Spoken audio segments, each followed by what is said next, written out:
Good morning guys, welcome back to my YouTube channels.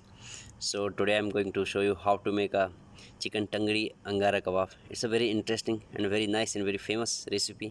थोड़ा अलग वे में आज इसको बना रहा हूँ आपके सामने।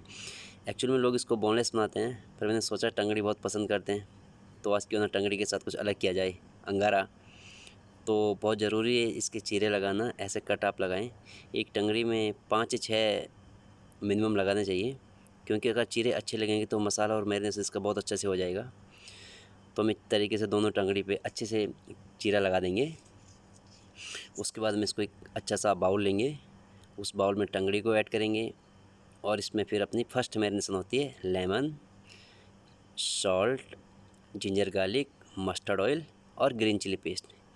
ये हम सारे इसमें ऐड करके अच्छे से मिक्स कर लेंगे और फ्रीज में रख देंगे हम इसको 10 मिनट के लिए क्लीन रैप मार के, ताकि इसका जो ये लेमन है, सॉल्ट है, चिल्ली है, ये अच्छे से अंदर तक चला जाए इसमें।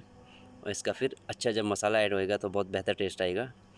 तो टंगड़ी कबाब लोग बहुत लाइक करते हैं, सभी लोग लाइक करते हैं, इसलिए मैंने सोचा कि अंगारा जो बोनलेस में बनाते हैं क्यों ना टंगड़ी में बनाया जाए, तो एक अलग फ्लेवर।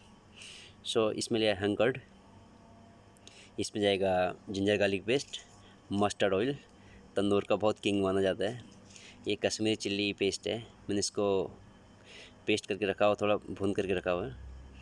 इसको अच्छे से मिक्स कर लेंगे। इसमें मैं एक अलग चीज़ डाल रहा हूँ, एक्चुअल में ऑथेंटिक चीज़ है, ये जाती है इसमें विस्की है। आप घर पे चाहे तो यूज़ नहीं भी कर सकते हैं, अगर आप यूज़ करना चाहें तो यूज़ कर सकते हैं। इसके भी बहुत बेहतरीन फ्लेवर इसके अंदर आता है। अब मेरे मैजिक मसाले, धनिया पाउडर, जीरा पाउडर, सॉल्ट, गरम मसाला, हल्दी थोड़ा कम ही डालेंगे क्योंकि कलर रेड रखना है, और एक कश्मीरी चिल्ली पाउडर, इसको ज़्यादा डाल सकते हैं आप कलर के लिए, कसूरी मेथी। इसमें सारे मसाले मैंने ऐड कर लिए, अच्छे से अब इनको मिक्स कर लूँगा। ये देख लीजिए आप। फिर थोड़ा लेमन जूस टेंडर में भी काम आता है और उसका टेस्ट उसके अंदर जो जल्दी कुक करने में मदद करता है। ये मेरी मैरिनेशन टंगड़ी कबाब इसमें ऐड कर लेंगे मसाले में अच्छे से। फिर उसको फ्रीज में रखेंगे हम 10 मिनट के लिए, ताकि मसाले में अच्छे से मिक्स हो जाए और मसाला उसके अंदर जो हमने चीरे मारे हैं उनमें अच्छे से बैठ जाए। अब आपको तंदूर दिखाता हूँ। ये तंदूर स्लो हीट पे रेडी है, टंगड़ी और मैरिनेटेड रियली वेल।